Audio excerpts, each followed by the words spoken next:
selamat malam pemirsa, apa kabar Anda hari ini? Seperti biasa, kami akan hadirkan beragam informasi penting, diantaranya konvoi perguruan pesilat di kota Malang, Jawa Timur ricuh. 1 pesilat tewas tertusuk dan 2 orang terluka. Bersama saya Gede Satria, inilah iNews Malam selengkapnya untuk Anda.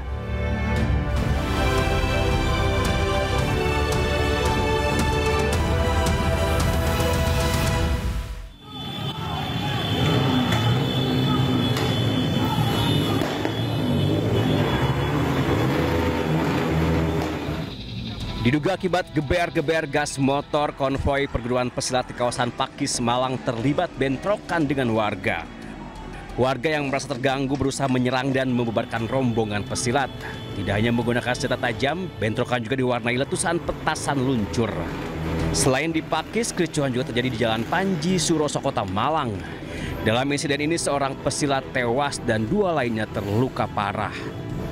Insiden bermula saat pelaku yang tengah makan malam bersama 3 orang temannya terlibat ketegangan dengan rombongan konvoi. Pelaku yang dikeroyok berusaha melawan dengan mengeluarkan pisau. Tadi setelah player setelah konvoi saling teriak, saling intimidasi, saling mengancam, akhirnya terjadi keributan di daerah situ. Ya spontan, jadi memang karena sudah dikeroyok, sudah dibawa, mau biar bisa berdiri lagi, dia ambil pisau dari tasnya untuk perlawanan. Jadi secara berbagai buta, musuh-musuh. Jadi nggak ada yang ngarahkan ke orang tuh. Akibat perbuatannya tersangka dijerat dengan pasal 351 dengan penganiayaan yang mengakibatkan meninggal dunia dan mengakibatkan luka berat dengan ancaman hukuman 7 tahun penjara. Dari Malang, Jawa Timur, Denny Irwansyah, iNews melaporkan. Pemirsa, seorang nelayan terjebak arus sungai dan nyaris tenggelam usai perahu yang ditumpanginya terbalik di muara sungai di kota Bau-Bau, Sulawesi Tenggara. Detik-detik terbaliknya perahu sempat direkam warga yang menyaksikan peristiwa tersebut. Terbalik. Mana itu bawa kasihan? Insiden menegangkan terjadi saat seorang nelayan dengan perahunya terseret derasnya arus sungai hingga akhirnya perahu menabrak batang pohon dan terbalik. Sang nelayan pun ikut tercebur ke air. Beruntung korban segera berpegangan pada perahunya, sementara sejumlah peralatan memancing miliknya hilang hanyut terbawa arus. Sejumlah warga yang menyaksikan peristiwa ini sontak berteriak histeris. Ketegangan kembali terjadi saat korban yang sempat terjebak di tengah derasnya arus sungai nekat menghanyutkan diri dan berenang ke tepi sungai. Sebelumnya korban baru saja memindahkan ikan hasil tangkapannya ke daratan. Namun saat akan kembali melaut, tiba-tiba arus sungai berubah deras hingga korban terseret arus bersama perahunya. Dari Kota Bau-Bau, Sulawesi Tenggara, Andi Eba, iNews melaporkan.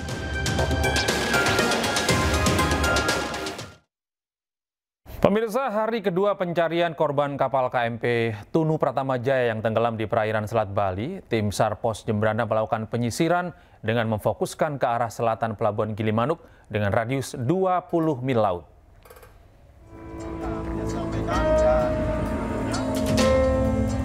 Proses pencarian korban kapal penumpang KMP Tunu Pratama Jaya yang belum ditemukan terus dilakukan tim SAR gabungan. Tim SAR Pos Jembrana dan Pos Buleleng turut membantu pencarian sejak pagi hari.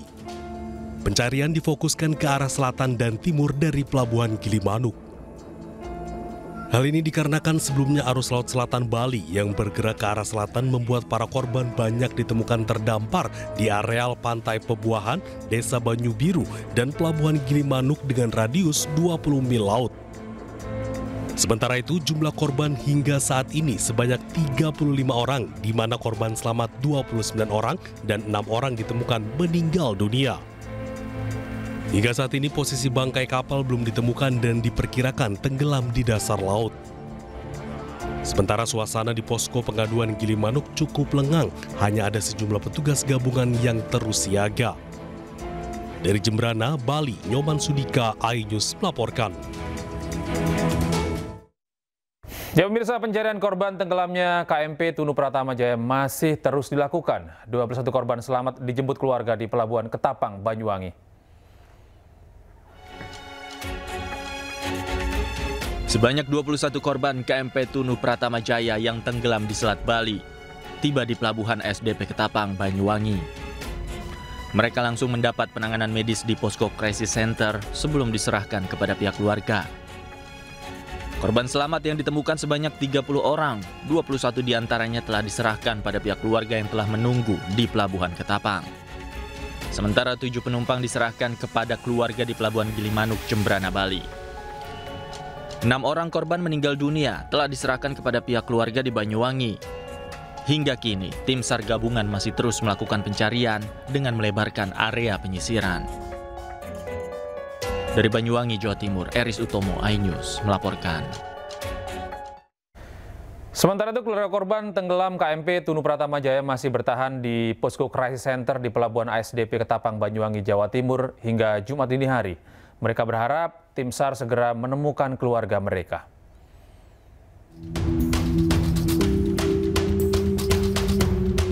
Sejumlah keluarga KMP Tunu Pratama Jaya yang tenggelam di Selat Bali terlihat bertahan di teras ruang tunggu pelabuhan. Teras pelabuhan saat ini diubah menjadi Posko Crisis Center. Beralaskan karpet dan selimut apa adanya, mereka tidur dan menunggu informasi tentang keberadaan serta kondisi anggota keluarga mereka yang hilang. Bisa ditemukan polisi dia pulang.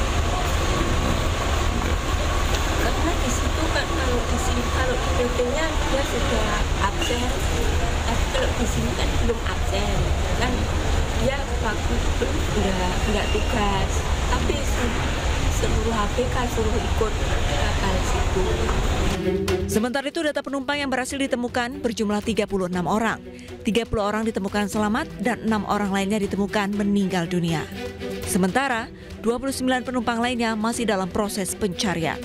Dijadwalkan tim SAR gabungan melakukan pencarian pada hari ini dimulai pukul 6 pagi. Petugas menyisir area lebih luas dari sebelumnya. Dari Banyuwangi, Jawa Timur, Eris Utomo, iNews melaporkan. Beralih ke informasi lain, pemirsa, jasad pria tanpa identitas tersangkut di bebatuan di tengah sungai Lubuk Minturun, Kecamatan Koto, Tangah Padang, Sumatera Barat. Proses evakuasi berjalan dramatis, petugas berjibaku dengan derasnya arus sungai.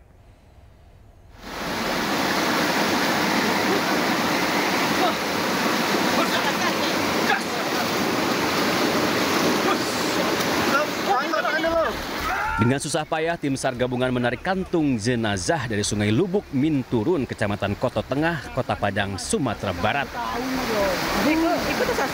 Derasnya aliran sungai dan licin bebatuan semakin menyulitkan proses evakuasi. Setelah hampir 20 menit, tim SAR berhasil membawa kantung jenazah ke bibir sungai. Sebelumnya, sesosok mayat laki-laki ditemukan tersangkut di bebatuan sungai. Mayat tanpa identitas itu diperkirakan sudah 2 hari berada di tengah sungai. Penemuan mayat bercelana jeans dan kemeja biru itu sontak menggemparkan warga sekitar. Warga pun langsung melaporkannya ke pihak kepolisian. Tim SAR gabungan dari Basarnas, BPBD, dan TNI Polri segera mengevakuasi korban. Setelah berhasil dievakuasi, korban langsung dibawa ke Rumah Sakit Bayangkara guna proses identifikasi dan autopsi. Kita mengerahkan tim bersama tim SAR gabungan dan mengevakuasi jenazah tersebut pada pukul 18.00. Terusnya jenazah kita evakuasi ke Rumah Sakit Bayangkara dan kita berikan kepada pihak yang berwenang. Hingga saat ini, polisi belum mengetahui identitas serta penyebab kematian korban. Dari Padang, Sumatera Barat, Budi Sunandar, iNews melaporkan.